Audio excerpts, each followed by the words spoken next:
ఏమండి రహస్యంగా పిలిచి డైరెక్ట్గా అడగరు. కానీ నారాయణ రెడ్డి గారని ఆయన ఈఎన్సీ ఉన్నాడు, వెంకటేశ్వరరావు గారని సలహాదారుడు ఉన్నాడు. వాళ్ళిద్దరికి బాగా తెలుసు. వాళ్ళని పిలిచి అడగండి గదిలోకి. అయ్యా ఏంటి అసలు వాస్తవం ఏంటి చెప్పండి అని అడగండి. మీకు చెప్పడానికి భయపడతారు వాళ్ళు. ఎందుకంటే మీరు 4వసారి ముఖ్యమంత్రిగా కాబట్టి ఉన్నారు కాబట్టి వాళ్ళని అడగండి, చెప్తారు ఎందుకు జరిగిందో, డయాఫ్రామ్ వాళ్ళు ఎందుకు కొట్టుకుపోయిందో. It's a very simple issue. మేమేమీ చేయలేదు, కాలయాపన చేశాం. నేను మనవి చేస్తున్నాను, మేము అద్భుతమైన పురోగతిని ఈ 5 సంవత్సరాల కాలంలో అనిల్ గారు ఉన్నప్పుడు కానీ నేనున్నప్పుడు కానీ పురోభివృద్ధిని తీసుకొచ్చినటువంటి వ్యక్తులమని కూడా మనం చిత్తశుద్ధిగా డాక్టర్ వైఎస్ రాజశేఖర రెడ్డి గారు కలలు కన్నటువంటి ఈ ప్రాజెక్టుని పూర్తి చేయాలనే తపనతో పనిచేశాం తప్ప బిల్లులు చేసుకుని డబ్బులు కాజేయాలని పనిచేయలేదు. గుర్తుపెట్టుకోండి. నేను కొన్ని ప్రశ్నలు అంతకు ముందు అడిగాను, ఇప్పుడు కూడా అడుగుతాను. ఇవాళ కాకపోతే ఏంట్లే ఆ రాంబాబు ఆంబోతు వాడికి చెప్పేది అనుకోకుండా చెప్పే ప్రయత్నం చేయండి. మీ చిత్తశుద్ధిని పరిశీలించుకోండి. నారా చంద్రబాబు నాయుడు గారు, నేను ఒకటే అడుగుతా ఉన్నా ఇవాళ, ఇంకా చూపిస్తాను మీకు కావాలిస్తే. అయ్యా చంద్రబాబు నాయుడు గారు, రాష్ట్రం విడిపోయింది, దురదృష్టం. హైదరాబాద్ లాంటి మహాపట్టణం మనకు రాలేదు. అందువల్ల కేంద్రంలో ఉన్నట్టు కాంగ్రెస్ ప్రభుత్వం ఏం చేసింది, పోలవరం అనేది జీవనాడి రాజశేఖర రెడ్డి గారు ప్రారంభించారు. రాజశేఖర రెడ్డి గారు ప్రారంభించినప్పుడు దాని కేవలం అదేదో సింపుల్గా 2,000 కోట్లు 3,000 కోట్లతో అయిపోయేది. ఇప్పుడు పెరిగింది. కాబట్టి ఈ ప్రాజెక్టును ఒక రాష్ట్ర ప్రభుత్వం పూర్తి చేయలేదు కాబట్టి వారికి ఒక తాయిలం ఇద్దాం అని, ఇది జాతీయ ప్రాజెక్ట్, కేంద్ర ప్రభుత్వమే ప్రతి పైసా ఇచ్చి పూర్తి చేసి మీకు ఇస్తుంది అని విభజన చట్టంలో పెట్టారు. అవునా కాదా చెప్పండి. ఇది అంటే ఏమిటి ఈ ప్రాజెక్టు? పోలవరం అనేటువంటి ఒక అద్భుతమైన ప్రాజెక్ట్ తెలుగు రాష్ట్రానికి, ముఖ్యంగా ఆంధ్రప్రదేశ్కి జీవనాడి లాంటి ప్రాజెక్ట్ పూర్తి చేసేటటువంటి బాధ్యత ఎవరిది? ప్రతి పైసా కేంద్రానిది. పునరావాసం కానీ, రీహాబిలిటేషన్ కానీ, వాటర్ కాంపోనెంట్ కానీ, విద్యుత్ కాంపోనెంట్ కానీ ప్రతిదీ కూడా కేంద్ర ప్రభుత్వమే చేసి ఇవ్వాలి. ఇది కదా చట్టం. అవునా కదా? ఎందుకు మనం కట్టాల్సి వచ్చిందబ్బా? చంద్రబాబు నాయుడు గారు 2014లో మీరు ముఖ్యమంత్రిగా ప్రమాణ స్వీకారం చేశారు. 7 గ్రామాలు కలపకపోతే నేను ప్రమాణ స్వీకారం చేయను అన్నారు, కలిపారు.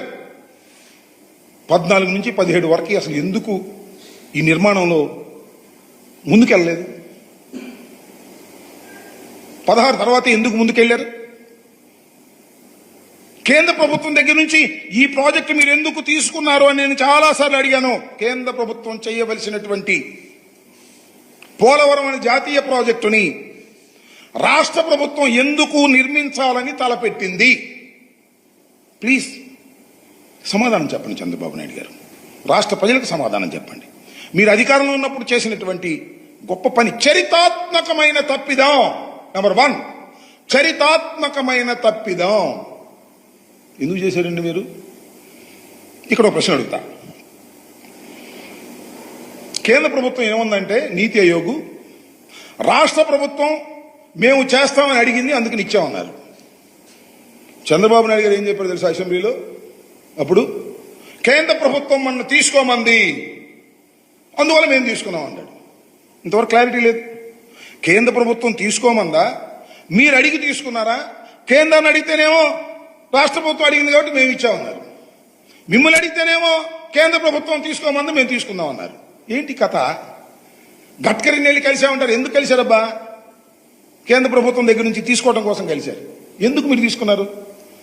కేంద్ర ప్రభుత్వం చేయవలసినటువంటి ప్రాజెక్టును మీరు తీసుకోవడానికి గల కారణం ఏమిటి? మీరు చెప్పరు, నేను చెప్తా. కొట్టేద్దామని. 1000 కోట్ల రూపాయల ప్రాజెక్టు కదా ఇది. బిల్లులు మనం ముందు బిల్లులు మనం పే చేస్తాం రాష్ట్ర ప్రభుత్వం, తర్వాత కేంద్ర ప్రభుత్వం బిల్లులు ఇస్తుంది. సరే తీసుకుంటే తీసుకున్నావు, ఏ రేట్ల మీద తీసుకున్నావయ్యా? నాకు అర్థం కాలేదు. నారా చంద్రబాబు నాయుడు గారు 13-14 రేట్లు పేరునే చేసేస్తామని 16 తీసుకున్నారు. 16ని కేంద్ర ప్రభుత్వం రాష్ట్ర ప్రభుత్వం చేయవలసిందిగా ఇచ్చింది. ఏ రేట్ల ప్రకారం? 16వ సంవత్సరంలో రేట్ల ప్రకారం కాదు, 13-14 రేట్లు. ఏంది కక్కుర్తి?